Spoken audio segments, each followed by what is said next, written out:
கழுகு எப்போதும் கீழே உள்ள சிறு இலக்குகளை நோக்கி பறக்காது. அது மேல், இன்னும் மேல், மிக உயரம் நோக்கி பறக்கும்.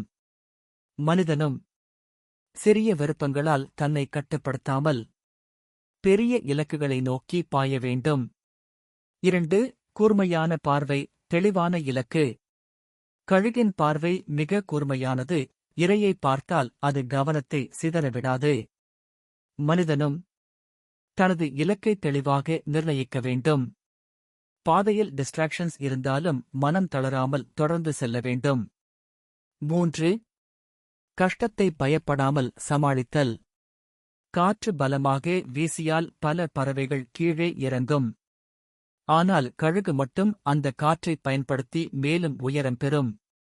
மனிதனும் பிரச்சனைகள் வந்தால் ஓடாமல் அதையே படிக்கட்டாக மாற்றி முன்னேற வேண்டும்.